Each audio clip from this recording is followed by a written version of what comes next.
That article? Some 66-year-old coordinator Yeah, changed some data. right. Yeah. So, anyways, as a 5-year-old, we were just talking about how unambitious I was until around 25 years old, out of necessity. But there were always entrepreneurial signs. You just, as a father now, I'm gonna watch because no one really pushed that, right? But it I was don't know if you there. should push those though. No, See, you should watch what they do and then like kind of experiment. Like as a okay, parent, I think you need to like experiment a little bit. My okay. parents were young when they had me, so they were too busy like experimenting with their own lives. But anyways, 5 years old, me and my neighbor friend were like, we're You were tired of asking. experimenting with your neighbor. Go on. Yeah. We were like, listen, we're tired of asking them for money to go buy gum and candy from the corner store. Like, let's do something. And I dug up roly polies in the yard and I put a sign that said pet sale.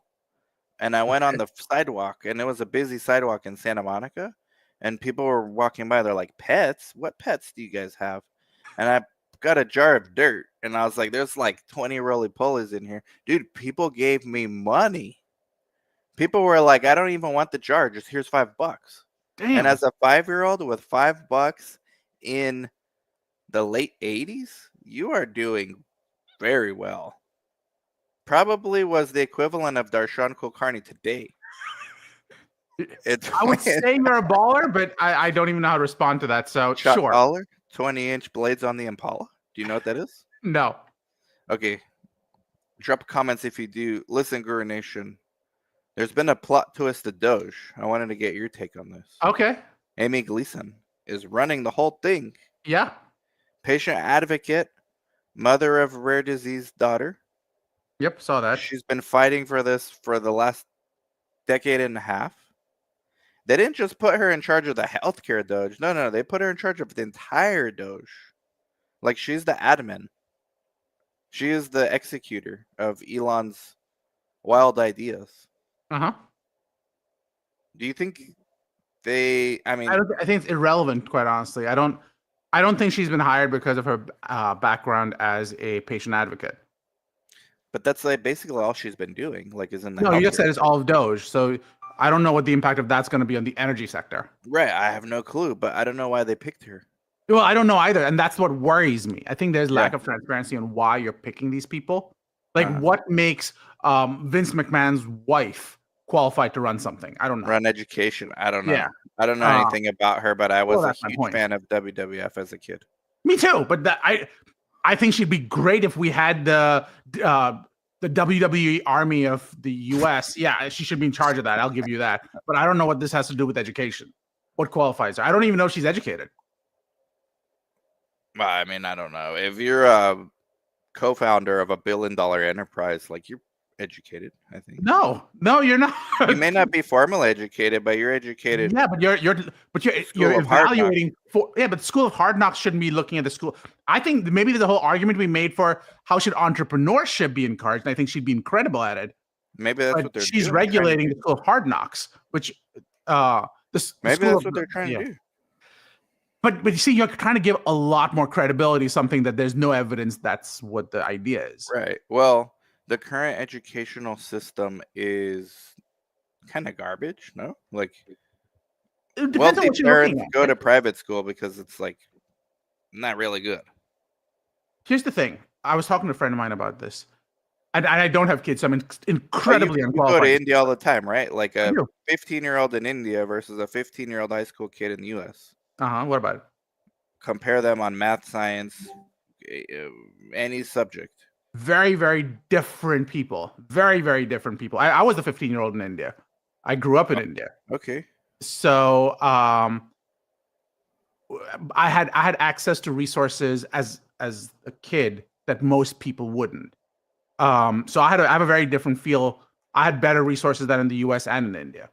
On the other hand, I was also the kid going, in India, they expect you to memorize. I'm not asking you to understand. I'm not asking you to evaluate. I'm just asking you, can you tell me? And I remember this, like to this day, it's been 30 years. I'm going to recite the first couple of sections from Julius Caesar. Hence, home, you idle creatures, get you home. Is this a holiday? What know you not being mechanical? You ought not walk upon a laboring day without a sign of your profession. Speak what trade art thou? Answer me directly. And I can keep going. That's Julius Caesar. That's what I was expected to memorize. Have you ever used that in a courtroom? It's purely show offing. But do you think there's value in that? I'm sorry? Do you think there's any value in that? Absolutely none. But okay, it gave me certain structure that I can now base. So for me, what was really valuable is getting those basics done. I feel like the US spends a lot of time with its students going, do you understand? And that's a really interesting, I think that's why you get a lot of innovation from the US, because it goes to, do you understand? The problem is you lose a lot of people because they don't have the basics right.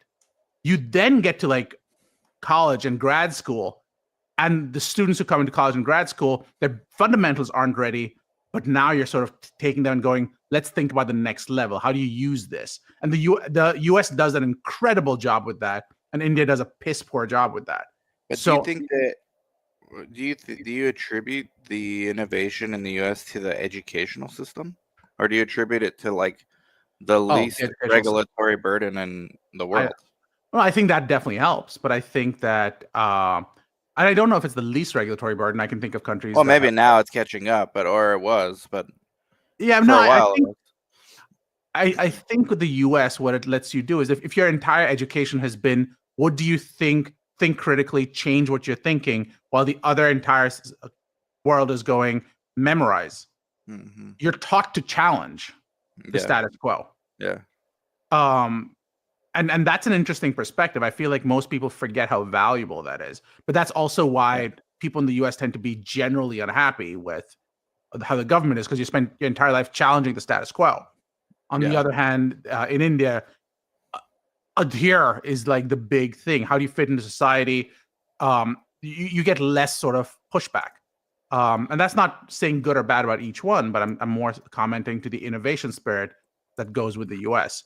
Europe is just weird to me right now, because Europe is just full of regulations, and even they're going that they're overburdened with regulations.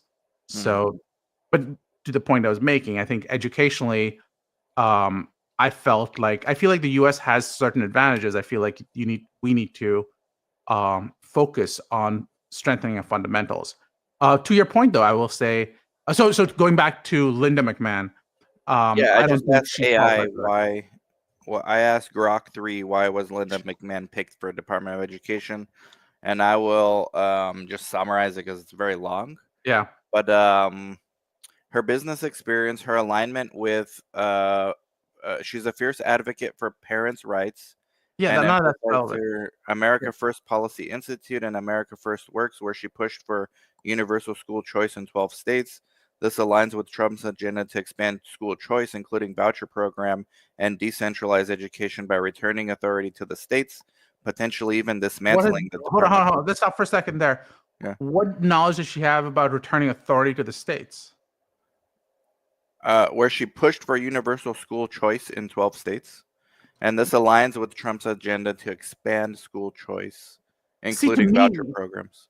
To me, that it's like she has a pet project. And I'm not saying, as a mom, I'm sure she does have a pet project, but that doesn't qualify you to look at the entire educational system. Yeah. To me, that's what worries me. Her limited direct education experience, serving on the Connecticut State Board of Education for 1 year and a trustee for Sacred Heart University, has been cited by Trump as evidence of her deep understanding of education and business. Critics, however, question her qualifications, like you, pointing to her sparse education-specific resume and arguing that her nomination reflects Trump's preference for loyalists over subject matter experts. In short, she was chosen for her allegiance to Trump, her business leadership, and her alignment with his vision to reshape education by prioritizing parental control, school choice, and state authority over federal bureaucracy. You notice none of that actually answers the question of why she's actually qualified. Right. Yeah, I didn't ask why she's qualified. I asked why she was selected by Trump. Well, I would hope that those answers sort of meet somewhere. I think they don't. And I think that's where people are, like, when you get someone so radical as Trump, right? Yeah. Like, And I'm good with radical. There's nothing wrong with radical, but it has to be based on something. But the status quo, well, most Americans voted that the status quo was not satisfactory. Sure, I'll give you that. So what Trump is saying is, if it's not satisfactory and we want radical change. No, see, that's where I disagree. Yeah. I think they don't want status quo, but no one said let's go diametrically opposite. We think our healthcare system can be better. Well, let's just completely blow up vaccines. Is not what anyone signed up for. That's crazy, because like as a parent now, I'm very much interested in this vaccine stuff, and I understand the pushback on some of the vaccines, like Hep B for a newborn. No, we could delay it, but I'm not anti-vaccine. We're gonna get all those vaccines. It's just we got to look into, and I understand the government has to kind of pick a timeline because they assume most people are not going to do the due diligence, which is kind of a presumptuous ideology to begin with. Like, the people don't really know, so we have to think for them. And that's where I start to branch away from bureaucracy. Like, well, it's true, the majority of the people don't want to do their own research. But does that mean you have to be a nanny state for everyone? And I don't know what the answer actually is, but I feel like in the past it's gone too far in the nanny department. See, it's interesting you say nanny. I go, so I was having this conversation with someone else. She's actually a healthcare lawyer, and that podcast is going to come out pretty soon. And we were talking about how she's all about like empowering the patient. I started laughing, and she's like, "Well, we're now empowering the patient to make decisions for themselves, blah blah blah." And I go, "Yeah." Every time someone uses the word empowered, I know I'm about to get screwed, and I don't know why. It's about to be some bullshit. In this case, it was like, I think it was Hims and Hers bought one of the tech solutions out there. And she's like, look, we're now going to empower the patient to do their own lab test. I don't want to do my own lab test. Don't empower me. I don't need this empowerment. Just do the lab test and pay for them, my insurance company. What's really happening is I'm going to screw you. You pay for your own lab test. How is that empowerment? Right. In the same way, you're going, I'm empowering the patient's empowered to do their own research. I have 2 doctors. I can assure you I'm not qualified to evaluate every single thing there is to know. Right. No, we do need guidelines. We need exactly. That's my point. And it's not like anyone's forced necessarily. Like I was able to delay our Hep B vaccine, right, for a little one. We're gonna do it, but just not on the first day he's born.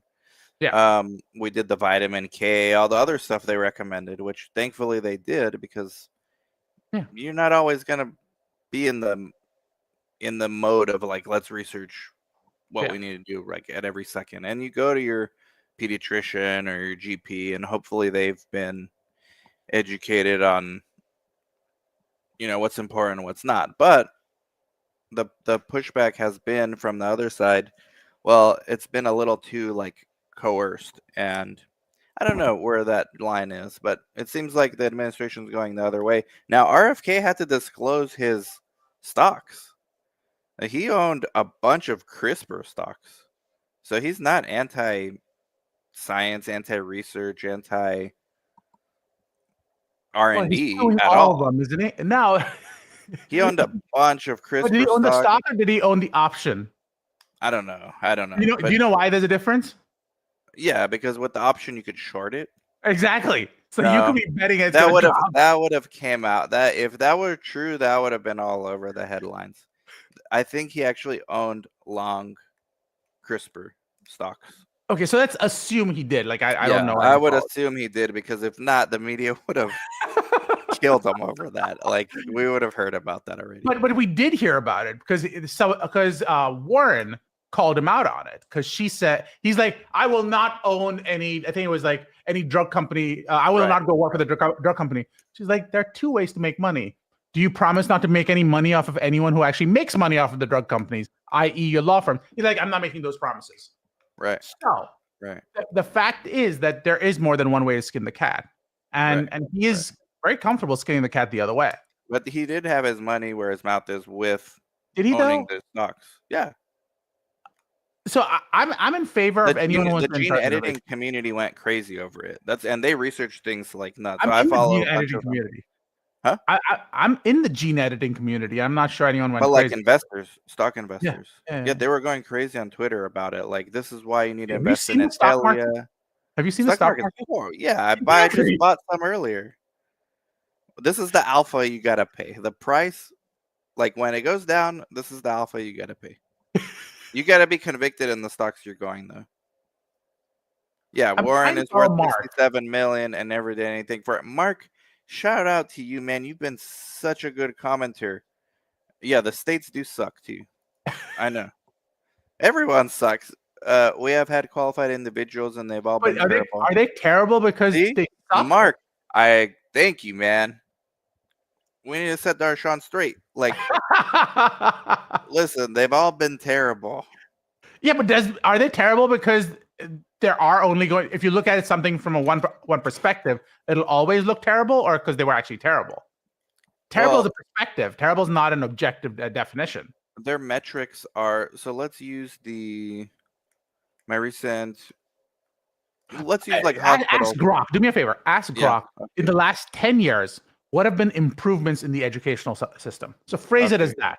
And the reason I'm phrasing it as that is because it's all in the perspective of how you ask the question. Okay. And the educational system. Let's see. It's reasoning. Over the last decade, from roughly 2015 to 25, the U.S. educational system has seen several notable improvements. Integration of technology and digital learning, focus on social emotional learning, like empathy, stress management, expansion of school choice and voucher programs, which I guess that one Trump is for. Improvements in early childhood education, so pre-kindergarten. Recovery and acceleration post-pandemic. 190 billion in COVID relief funds. Spurred innovations like high dosage tutoring. Okay. And shift towards. My point is, I think you're reading them out for me, but I really need to go to the depth of it. But the point being, if you ask it, is it good? It'll tell you all the reasons it's good. Now, Mark may absolutely be correct in his perspective that it sucks. But if you ask the same Grok 3 why it sucks, it'll give you 10 reasons it sucks. It's all about what perspective you come from. But I think ultimately what it boils down to, and I've been told by a commenter on YouTube yesterday, not to get too political, but it's hard. It's hard. Forget Grok, forget AI, forget all this. You yourself, what do you notice when you go in your community and you send your kids to school and kids are getting shanked and kids are getting like raped in the bathrooms? Like, this was in Anaheim school district. I don't know much. Is Anaheim a good school district? No, but neither are places in every metro area. Like, no, so I'm not disagreeing that that's true. My point is that's not the truth for every place. The place itself is dangerous. Like I assume I don't know if I've been to Anaheim, but my point would be, and if that's I went like a to moderate. That's like a middle of the road. Is it? I don't know if it's not like the ghetto. It's like it's not the ghetto. Okay, but it's not like Newport Beach. But it's. Oh, Newport Beach is bad. I always thought it was no. like Newport fancy. Beach is good. Newport Beach is good, but they have drug problems and stuff too. Oh, okay. Yeah. Point is, the bar is set so low. Like, let's just not kill kids while they're here. But like countries like India and Europe are, well, not Europe anymore, but they're all surpassing us as far as like STEM, what they're actually learning in school. Depends on the definition of surpassing. I think that they're producing a lot more people in STEM, for example. But let me ask you a question. If you think STEM's so great, why didn't you do it? I did do STEM. I was molecular or cellular biology. Okay. How about Chris? I don't know. Honestly, I don't know what Chris's major was. He was at University of Washington. No, my point is, a lot of people are not STEM because they don't want to be STEM. Like just in India, people are STEM because you're told that's the only way you're going to survive. Right. It's a fear-based thing. It's my parents too. They're immigrants. Same thing. Right, exactly. Like, you have to be doctor or lawyer. Exactly. No one said lawyer to me. I'm like bucking the trend. Well, you did both just to be extra safe. Exactly. It comes from a place of fear. It doesn't come from a place of, I'm interested in STEM. I don't know what we're getting at other than Well, we started with Doge, and I do want to get into some other stuff. Yeah.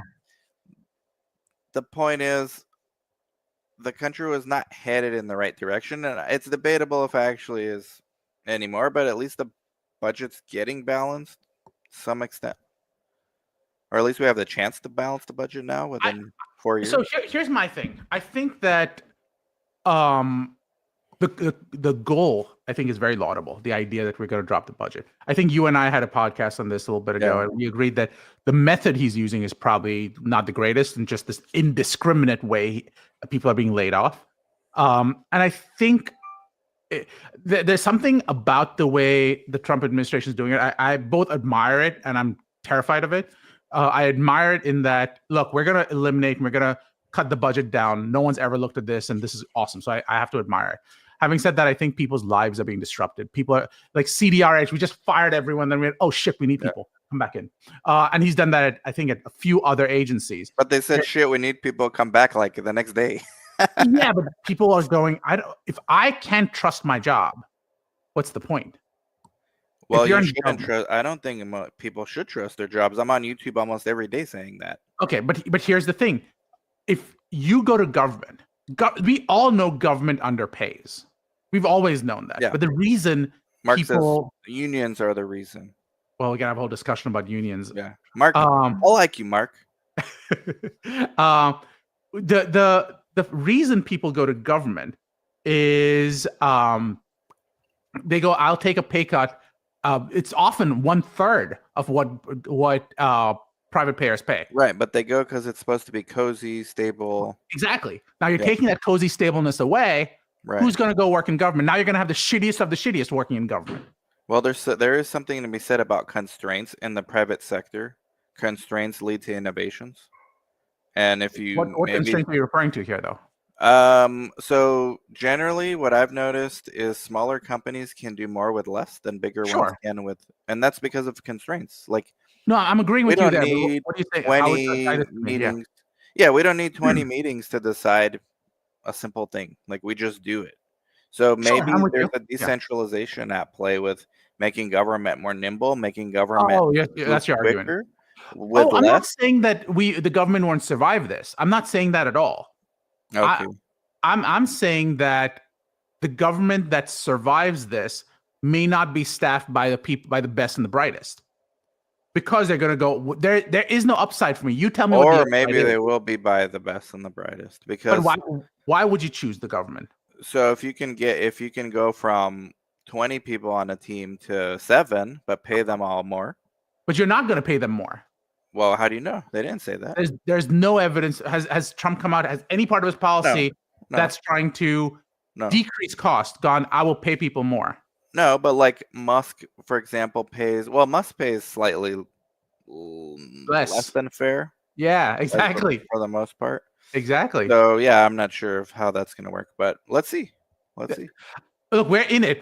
There's no way around it. My point is, but your job is not safe no matter where you go. Government, private. Your job was safe in government until this administration. And again, I'm not dissing. And maybe it was too safe.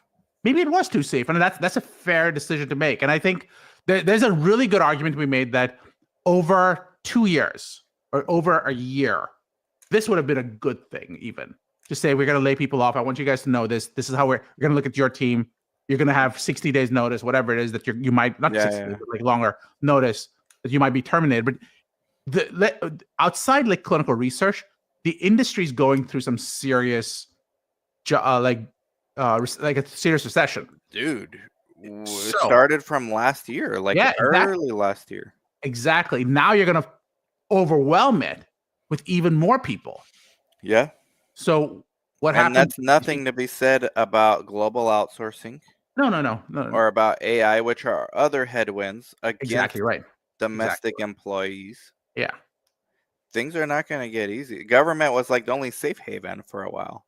Right. Especially under Democratic leadership. It's like, And I imagine that the Democrats will rehire a lot of these people back or make it safer. But I think people will know that my job may not be safe in government. That was the guarantee I was given, and that guarantee is not something I can trust anymore. Right. So I think that the idea is that what we get out of government is going to be interesting going forward, because there are going to be people who still come to government going, I want to make a difference, and I'll take the pay cut because I want to make a difference. And I think that's awesome. That was the NIH mentality, right, or motto? Yeah, CDC, NIH, even FDA. PhD docs living on the a line of poverty. Yeah, really, exactly. But one of the things I remember is that for years before this, there was a whole argument about, people shouldn't leave government and work in private industry because you're sort of regulating the same people. Regulatory capture, yeah. Exactly, regulatory capture. But not all government workers are regulators. That's the majority are not. But those are the ones you're worried about, right? No, you're worried about the ones directly involved with policing the laws, not people just working for a department. No, I know, but you're not worried about those people. So what we're really talking about are the regulators. Right. So, but those are the people that industry wants to talk to because they're going. I mean, we're worried about the Faucis of the world, he's not on the poverty line, right? He was doing well. Was he though? How well was Fauci doing? I asked Grok, what is Fauci's net worth? We're worried about when we talk about regulatory capture. I wrote an article on this. No, but we're not talking about, because I don't think I think Fauci's just a regular government employee. There's not that much to him. What was Fauci's salary and net worth? Yeah, there you go. Well, not right now. I'm not sure there's salary, but yeah. No, it was. In 2019, his cash compensation was $417,000. Okay. Making him the highest paid federal employee at the time, out-earning even the president. Sure. By 2020, it rose to $434,000 in his final year of government service. Okay. It reached $480,000. His wife, Christy Grady. So pause that for a second there. Someone with Fauci's perspective. Let's just take a TV celebrity. They're making millions. Right. My point is, to be in that role in government, he didn't make those millions. He took a position that I think there's a bigger thing I want to do. And those Faucis of the world are going to go, I'm not going to be part of this. The headaches, the hatred. Right. Yeah. The arguing the nobility of this or not is not really the point. The point is regulatory capture. People are afraid. What was the guy who left Pfizer? Scott Gottlieb, you're thinking of. Yeah, there you go. That's both of our boy. We follow him on X. I like Scott, actually. I think he's a smart guy. Quiet. He doesn't talk too much, just on CNBC here and there. Some talking points. But we're worried about people like him. Hey, I'm gonna be on the board of Pfizer, then I'm gonna go to the FDA, then I'm gonna come back and be on your board. Okay, hold on for a second. Why is that a bad thing? Because it's implied that, hey, I come with, when you hire me to be on my board, and you and I both know those are very good lucrative. Sure. Yeah, lucrative. I come with my Rolodex. Sure. I come with some influence. Okay. A good amount.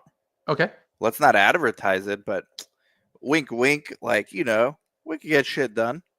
But that's also why you're on multiple boards. Right, but I'm not a regulator. So your point is you shouldn't be a regulator, but the point is it's the same argument I hear about we don't want to hire KOLs. We want to hire KOLs. Well, they're KOLs because they're the best in the world at what they do. If you want the best in the world, you're going to have to pay best in the world prices. If you ask monitors about KOLs being the best in the world, you're going to get different answers. Absolutely. But the point, again, best in the world. You are, for example, if you're in rare disease states, right? It's influence. Is what no, it's not just influence. It's also knowledge. And I'll tell you what I mean by that. If you are taking care of 50% of all the patients with this rare disease state drug, you are the KOL for that rare disease state drug. And if you're going to come up with the next drug in that, I need that doctor to be part of my studies. Sure.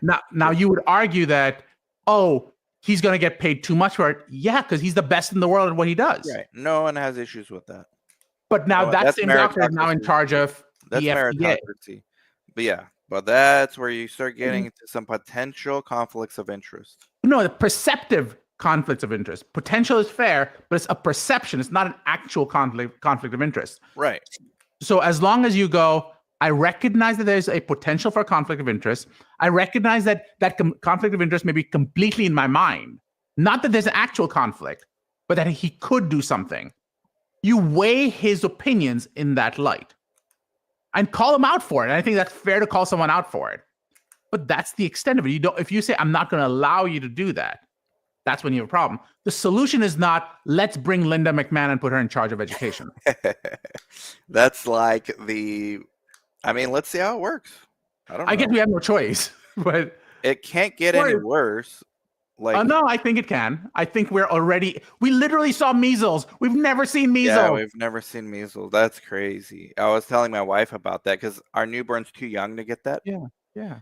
But so we're careful now. Like, hey, let's not. And we're on a border town. Yeah. So measles is coming from south of the border. Yeah. You really?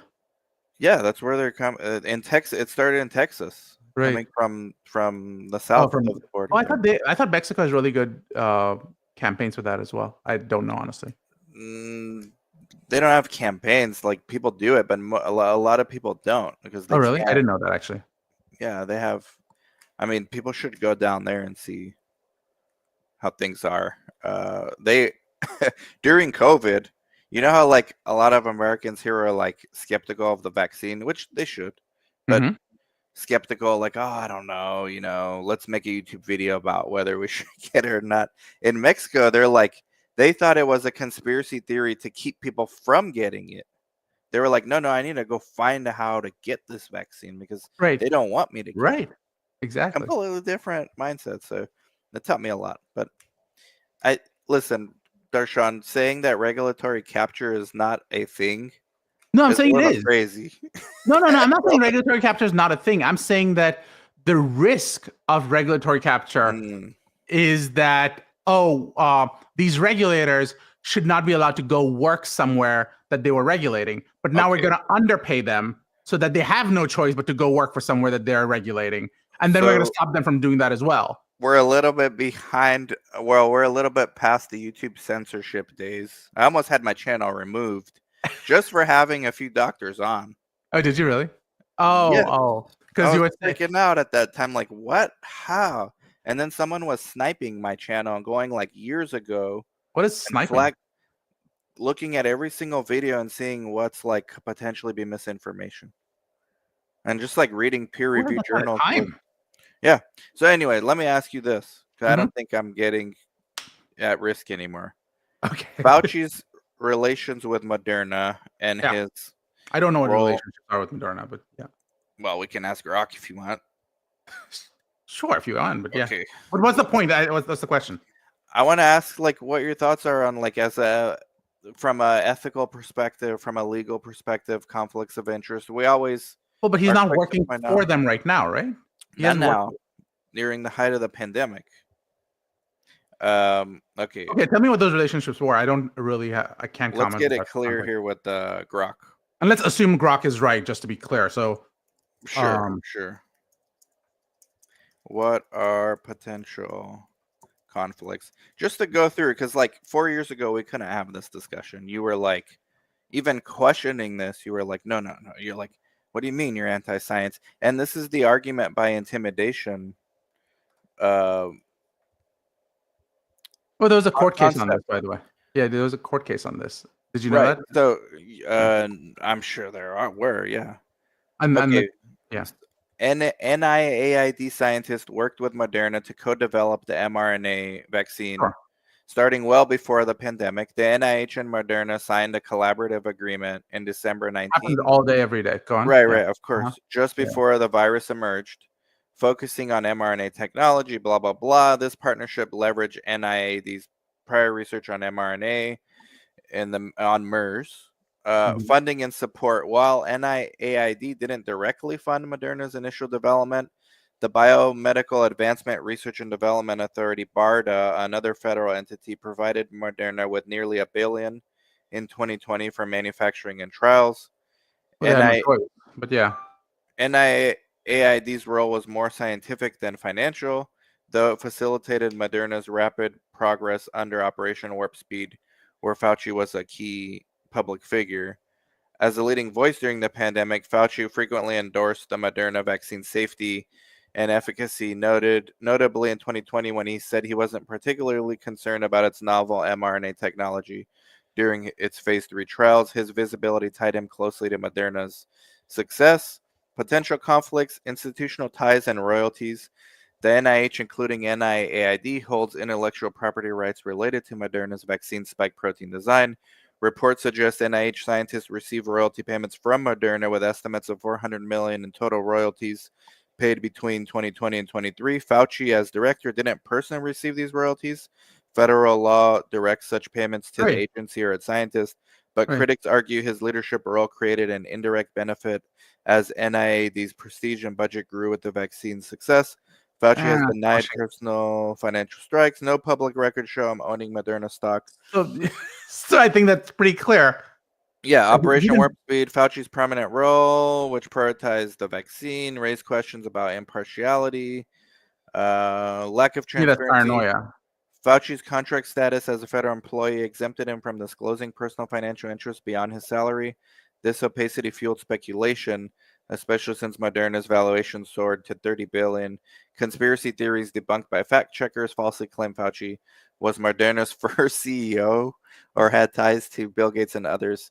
Counterpoint, Fauci's defenders argue his Moderna ties were standard government industry collaboration. Right. A tangential concern involves NIAID's funding of EcoHealth Alliance, which worked with the Wuhan Institute of Virology. Critics like Rand Paul allege this research, potentially linked to COVID-19 origins, created a conflict. If NIH-backed work contributed to the pandemic, Fauci might have pushed vaccines like Moderna's to mitigate fallout. Fauci has denied funding gain-of-function research. So, conclusion. Fauci's relationship with Moderna was professional and institutional. Potential conflicts stem from NIH financial stake in the vaccine, Fauci's leadership of NIAID, and his public role in promoting it. Let me summarize what you just said. Yeah. He had no money coming from Moderna in any direction. Right. He didn't benefit from it in any way. But to me, this seems like a Sunshine Act thing where an institution gets paid for a study and they attribute it all to the doctor. Right. Like in the public court of public opinion, right, you're guilty. Correct. And so in the case of Fauci, yeah. But like someone like him could still have regulatory influence when joining. I don't know what point you're making. I lost you somewhere.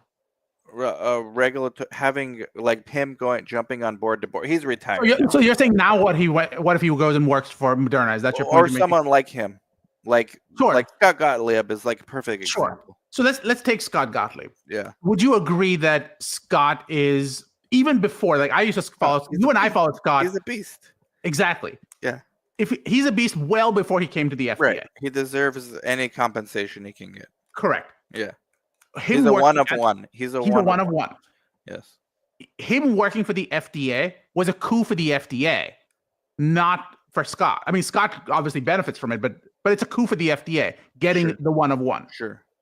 If that's true, and so he took a pay cut to do what he did, because he could have had board positions paying. And they're making the same arguments for Elon right now too, being on Doge. So I'm not disagreeing with that part of it, right? I know. I'm agreeing. Yeah. No, I think that's my point. I think we're saying the same thing, which is people who are taking a pay cut to do what they're doing, they're not doing it because. Well, they're saying they're doing it for public benefit, right? I think there's even a better argument. I think Elon, there's a difference. The same people criticizing Elon should be criticizing Scott, and not. There's a difference. There's one vice versa too. There's one big difference. Yeah.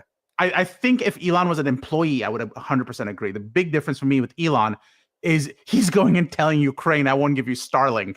He's going and he's telling Verizon, I think it's Starlink is though, no? Starlink is his. But that's my point. So he may not be benefiting directly from the pay loss. So I would say that's true for Trump. I think Trump actually lands up losing money doing what he's doing. But Elon lands up gaining money because of what he's doing. Because there's a potential conflict of interest with a significant conflict of interest at a financial perspective. So I think Apple there's just announced hypocrisy with people being okay with Gottlieb but not okay with Elon, and vice versa. No, but that's what I'm saying. I think there's a distinction. Gottlieb couldn't make money anywhere else because he'd be an employee for those companies. Elon's case, that's not true. Elon is making money So while Gullet being a couldn't government. be on the board and While at the being a FDA, no, or being a no, not consultant. correct. He could not. None of that. But None of that. shortly after. After, sure, yeah, absolutely. But that's like Trump. He can go back to being a billionaire after, absolutely. Right. But during, he can go and say, "Oh, I'm going to decide which." And building the only reason with Musk is because Doge is not an official government. Doge, he's not an official government employee. I see. But Doge is an official department now. Correct. Because they just renamed instituted that. Okay. Correct. Oh he's, yeah, they he's took a an existing department and renamed it. Correct. Okay. Yeah. He's a presidential advisor, I think, is what I heard, and he's allowed up to 180 days of something. Like See, Trump. This pod is for truth seekers only. Your feelings will be hurt. What do you think about this comment I received when I talked about? This was on my YouTube. Okay. When I talked about Doge and the new patient-centric Amy Gleason. Yeah. I got a comment which basically said, I basically said like, and there's too much fear porn. Morning, Ashley. There's too much fear porn out here. Like the person that Doge, they're not anti-science. The person that's running Doge is actually a rare disease patient advocate. That doesn't make sense if they're anti-science, anti-research. But just because and the anti-vaxxers are also saying that I'm a patient advocate, that doesn't make them qualified to run the NIH or run the FDA. Right, but there's a difference between a rare disease patient advocate and an anti-vaxxing patient. Why? I'm not saying that there isn't. I'm saying they're both unqualified. I'm not saying that they're bad people. I'm just saying. No, sure. Well, Amy Gleason's worked to push things like having one portal for all your records. Great. I'm all for that. Like streamlining tech. I'm 100% in favor of that. But my point is funding to rare disease research. Like she's been pro all that. So to me, those would be the people I go, I love what you're doing. And I want you to run a section that does this so that we can implement these things. But that doesn't qualify them to run the entire organization. Run Doge. Yeah. Run Doge, exactly.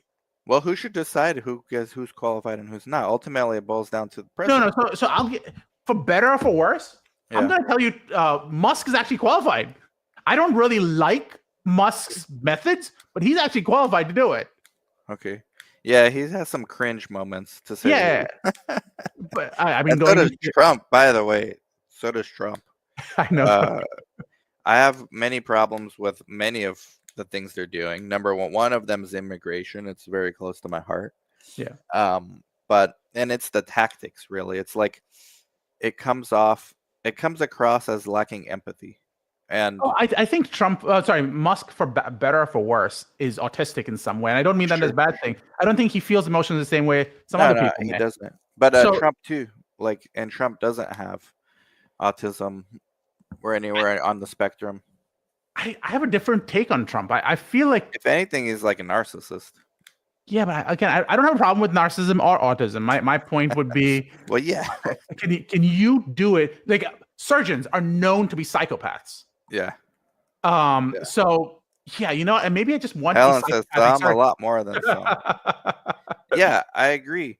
But this is the what is this? It's called the intimidation argument, where you point out a moral flaw in someone's character, right, in order to avoid the actual policy that they're in. Right, exactly. That's why I don't argue over. So when they say, "Oh, well, Trump's a rapist," and that means if you're pro his policies, you're pro rape. Which to me, that's a ridiculous statement. Yeah, but you can be for a policy and anti the person or anti the act. But people fight with these arguments. Yeah, to me that's stupid. I don't have those discussions. Well, it's stupid, but it's what the weapons that people are using. Yeah, I agree with that. And quite honestly, I see Democrats do that more often than I've seen Republicans. But to be fair, I live in a Democrat stronghold, so everything I see Democrats do. Republicans do it on the, if they do, it's like on the conspiracy side. Like, oh yeah, Republicans are hardcore conspiracists. So yeah, to me, well, that's why I don't argue. There's a fringe of them that are, and there's a fringe of the Democrats that use intimidation tactics to argue. Yeah, and that's crazy people too. I think I've had a discussion, like I don't know if you have ever told you this, or at least may not have told you on this thing, but I literally had a neighbor who was a. Yes, you told me. Did I tell you this one personally, but not to Guru Nation. Yeah. So my point, but we don't have to make it a Guru Nation thing. So people are people. Some people are just idiots and assholes. And it is what it is. What are you gonna do? Maybe we could have just started and ended the podcast with that. I think we did. We didn't even get into your fraud of the Stanford coordinator. That we can. Dude, what surprised me about that is she's going to jail, 10 years prison. I didn't read it yet. I just put that out when I saw it. I don't understand how. I mean, maybe because it was Stanford and it's federal. You're getting into federal funds and stuff. Oh, dude, have you not? Oh, dude, do you not know about ORI? Because if it's private research, right? Like, unless your fraud impacts public safety somehow, right? Dude, hold on. Civil. Have I not introduced you to the gold mine that is ORI? I think you brought it up before. Wasn't that guy from Phoenix that opioid during the opioid days? No. Hold on. I'm that guy wrote a book and you had him on your pod too. What happened to that guy? Oh, I have him. He's around. What's he doing? He's a good guy. He's on the board of Moderna now, or what? Or no, he's actually going through the justice system right now. I wouldn't be surprised if he's on an IRB. He is not. He's reviewing the next protocol. He's trying to make up for the mistakes he's made. Right. So maybe WCG or Advara. Maybe it's here. Can you see my screen? No. Oh, let me put it up. This is Helen Russo. I love the passion. So, case summary. This is from the Office of Research Integrity. This was from Harvard. Engaged in research misconduct by intentionally, knowingly falsifying, fabricating, or plagiarizing data. But is that only with federal funds, or is it private funds too? Do they mention funds? Supported by, yeah. So I think that's why this coordinator got in trouble. Because it was Stanford and it was federal grants and stuff. But this is federal grants. That's what I'm saying. Right. And that's why she's going to prison. Because if this was just Pfizer private money or like a small biotech, you're not going to prison. You're getting sued your ass off, but you're not going to prison. Well, these guys aren't going to prison either, as far as I know. But that coordinator from that. No, I know what you're saying. I'm wondering why it's different is what I'm saying. I wonder why federal funds. I think it has to do with that. This is also federal funds, so that can't be the only reason. It's got to be a lot more egregious. Okay. Here. The question research was included in. Well, shit, if you don't know, how am I gonna know? I'm just a podcaster. So am I. Hold on, let me see if I can find. You're board certified. Yeah, you have a law. I'm a college professor. We have established that I am just a college professor. An elitist. An adjunct college professor. Here's the thing you're talking about. Justice. I know, right? What a fitting. That should be the thumbnail for this podcast. It is a thumbnail for the patch. This is like the third person from Stanford getting in trouble for research fraud in the last year. Yeah. Stanford. The Justice Department has said that they're targeting research fraud right now. Right. So she was assigned to this Velvet study from Genentech for metastatic cancer, terminated her access in this was 2013. Ooh, that was a bad year for me. Oh, that's not good. See, that's a problem. That evening, Mangi logged into the study database without authorization, replacing patient medical. Yeah, this was what the coordinator did too. Or is this the same one? Yeah, this is the one. The same one. This is the one I was talking about. Yeah. But what I find fascinating is this was settled. This came out basically yesterday. Yesterday. And this is from 2013. That's so how long they've been like Donnie Brascoing her since then. Like they had like wires on her and like. Well, you don't need wires and stuff. You have evidence. I watched too many mafia movies, but like there were like snitches in there. Like, hey, we're gonna storyline going to it. Yeah. Is that how this works? You don't need to go that far. They have pretty clear evidence here. You have 2 counts of intentional damage to a protected computer. New idea. Let's make a movie about this. Let's take this story and make. She's not going to jail. That's what it is. She's facing up to 10 years. Yeah, facing. But I mean, they're gonna throw the book at her if they've been Will following they her though? for 12 Sounds like years. the first time she did it. They've been following her for 12 years. You don't think they're getting ROI on that? ROI? No, I don't think they're gonna send her to 10 years. I'd be surprised if she gets more than 5. I'd be surprised. That's still bad. I mean, I'm not saying it's not, but it's not good what she did either, right? right. It was like vengeful. Yeah, But exactly. why was she still working there that long? No, so she got fired, and as a result, I guess she kind of temporarily lost her mind, and Well, she maybe just they'll tried to plea change like it. insanity, and Hold you on, let me might see end if I up in can- a California facility for the criminally insane. Is an insane place to be. Pardon the use of insane twice. Here. You need my Uncle Vito. Oh, here we go. The Young research Vito, voice of coordinator. the young people. This is the big one. For significant patient events. Okay, fine. Assigned to Genentech for the Velvet study. Terminated. Attempt to revoke access. But they didn't. So this is like 101 when you're firing someone. Like stop their access. Right. Even I did that. Right.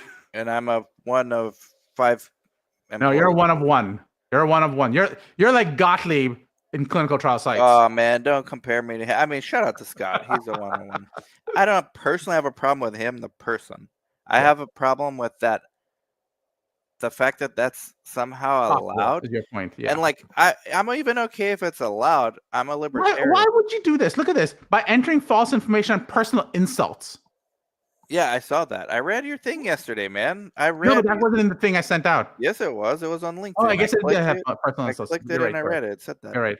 I just didn't bring it up because there's so much else. Like, but yeah, she probably answered queries and said like, "Fuck my boss," and like just dumb shit like that. I mean, this person's clearly unhinged. But that's the thing. I think what do you do? And it probably was temporary, right? Like she probably went home and did. I made a huge mistake, but let's deal with it. No, not if you're truly insane. You're not. You believe the world is out to get you, and No, but you're she's doing. 56. I guess she was 56 at that time. Could be pre-Alzheimer's. I mean, At 56? yes, I've done early onset dementia studies with 45. Early onset for a reason. It's early. 45-year-olds, yeah. Yeah. Mental illness is. I got a lot of it in my family. I got a lot of experience, just non-professional, and then on top of it, tons of professional. We do psych study today. I'm doing 3 bipolar rating scales. Damn. Remotely. Yeah, we're about this life, man. If any company needs me on their board of directors, and if the FDA wants to hire me, I don't know, I'll push papers around. You'll do the job of 14 people, literally, because 14 people will be fired. Dude, I'll go in there chilling, and I'll be one of the most productive people. They'll be like, whoa, this is not allowed, man. Calm down. You're making us look bad. Oh, I didn't realize Helen was like commenting on the third person from Stanford getting in trouble. Yeah, I put it up, and then is that good for? I didn't see any of that because I was sharing my Uncle Vito. That's awesome. I mean, Darshan, it's always fun, man. Like, there's not too many people you can have honest conversations with, and I love being here. I've always known the truth is always somewhere in the middle. Like, especially when you have 2 extreme polar opposite. Exactly. The thing is, they aren't even that polar opposite. They just choose to be on the other side. I don't even know if they believe half the shit they say. There's this really good book called How to Lie with Statistics. Oh yeah. And both sides do it. Oh yeah. All the time. Exactly. But if AI is good for anything, it's for deciphering this. Like Grok just did it. It said, well, it's not saying Fauci maybe was not compromised, but it shows there's no real evidence of it. Right. But there's potential, and here's where it might be, but we don't know. I think, to me, that's fair. And it does address both sides, kind of. Like, both sides, there's a potential. Right. But then the other side says, yeah, but there's no proof. Okay, right. Well, that's the truth. The truth is not, I'm on this camp, I'm on this camp, fuck you. What I really want is a freaking news channel, and I wish this is what Trump would do. This is what we do, man. Let's do it. I think podcasts can be the only place this happens where you don't go, here's my position on it, here's my opinion on it, here are the facts. You decide what the hell you want from it. These are the dry facts. Well, Governor Newsom's having a podcast. Did you see that? No, I didn't see that. Actually. He needs to get reelected in 26. So he came out on Twitter and said, I will debate my enemies. I will debate with my friends. But if he's going to bring on someone, I want Uncle Vito to come on. We're live. None of this getting edited. But he comes on. It's pre-recorded. Somebody comes on. Let's say he schools him or she schools him. Yeah. He's editing that shit out. He's not even putting that episode up. Well, unless he puts it live as well. He's not going to go live. I mean, he's capable, though. He is capable. That dude is true. You gotta be a baller. I think, was it Rogan?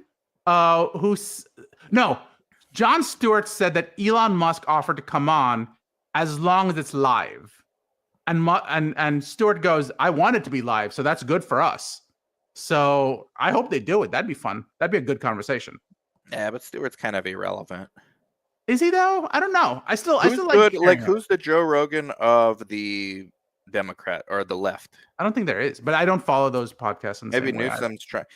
That's a good philosophical question. Why is there not a Joe Rogan of the left? Is it because they don't like to talk so much, or are they hiding something? Or I think it came from the last several years. You've seen, for better or for worse, outside Fox, you had the mainstream media really being more pro the Democrats. So where does that news come from? Well, citizen journalists, which is podcasting. But now everyone's kind of going, I don't trust traditional media in the same way.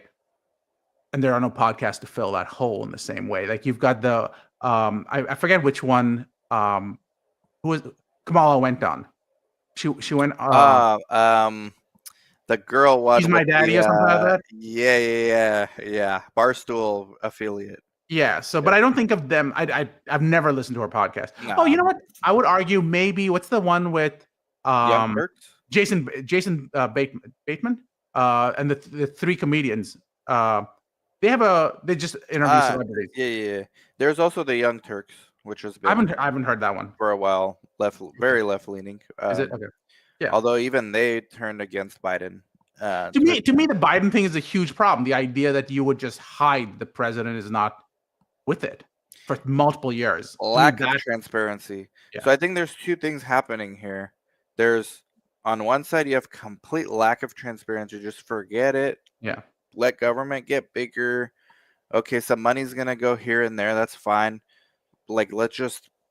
At the end of the day, we're still serving the people, collectivism, maybe. Yeah. And on the other side, it's like, well, we don't trust any of this shit, but how do we get it? How do we get attention? Conspiracy. Like both kind of are not right. Correct. And I don't know what that source is other than talking to people like you and just regular conversations with people. Yeah. I think Joe Rogan is that or was that for many people, but now lately he's been accused of going too far down the. But he's always been that way, not apolitical. That's just being who he is. Yeah. I think the only worry I have for someone like a Joe Rogan is the moment you get only one viewpoint thrown at you all the time. Yeah. You start believing that viewpoint. What I like about Joe, to get Kamala on and she. No, I know he did. That's not what I mean, though. Yeah. I would argue that Joe Rogan at some point became a very conservative, like friendly person. So a lot of the conservatives came on there. Yeah. Now, for better or for worse, you hear that same viewpoint 50 times. You start going, okay, maybe there's some truth in this, and he starts going down that path a little bit more, which means more of the conservatives start coming to him. Now, I don't think he's not going to let Democrats come on, but your viewpoint has shifted just because of who you're hanging out with often enough. So I think that's. No, he's had Dems on. He's invited Kamala, and she. No. That story is legendary. But I would argue that I would love to see a Joe Rogan, Jon Stewart podcast. Because I feel like Stewart, huh? No, it's more. I think he's left leaning, and I think Joe Rogan is right. No, he's not my neighbor. Because I know you live amongst the elites. You know what? I don't need this. You're going to Princeton right now, right? Is that where I you're am going? going to Princeton right now. Princeton's like that, not that far away at all. I think Candace is definitely left leaning. Sorry, right leaning. Right. Well, left leaning. I was about to say, yeah. Yeah. I don't follow her enough. I think. Listen, I think these independent journalists have to do what they can to stand out, so they get Yeah. sensationalized, Right. Exactly. and then You their need fans options. take a little bit and say, "Well, listen, look what they're saying," and then Right. sometimes they have to come back and correct it, but they also have to appeal to their fan base, so they can't completely disown them. So then they become anchored to these wild theories. When Candace Owens is extremely high So look at IQ. the next one. Yeah, Matt says these two things can go hand in hand: Yeah. nut job and extremely high IQ, Absolutely. articulate, and all that stuff. Like, and an interesting pod, right? Like, Sir, I don't follow her that much, but I've I seen don't some follow of her her stuff. if she shows up on my YouTube. I do need to run because I'm Hey, going to you're be going to late for my Princeton, appointment at man. Princeton. You're going to Exactly. Princeton. You're going to go discuss regulatory capture with some elitists, right? I'm meeting a lawyer friend, but it's Exactly. just lunch. That's code It's for just lunch. yeah, that's also just code for what yes, she's articulate. I debate high IQ, a full-on grifter though. Probably. I don't know enough about her financial situations, but grifter maybe. There's a Uh, lot of grifters out there these days. A I don't lot. even. Yeah, I'm not going to comment on grifter because I feel like grifter has a very bad connotation. Well, of But course, it's never used in a good way. well, grifter People could also probably say suggest. we're grifters. Oh, absolutely. I wish I was a grifter. I'd I take wish I grifter was a if I could grifter take too. I wish I was a grifter. Instead, I got to do 3 rating scales later today. it. Like, Yeah, exactly. I'm working Anyway, in the clinic, guys. All right, Darshan, go thank you, to sir. Princeton and go meet with your lawyer friends and just have lunch. I have no further questions, Your Honor.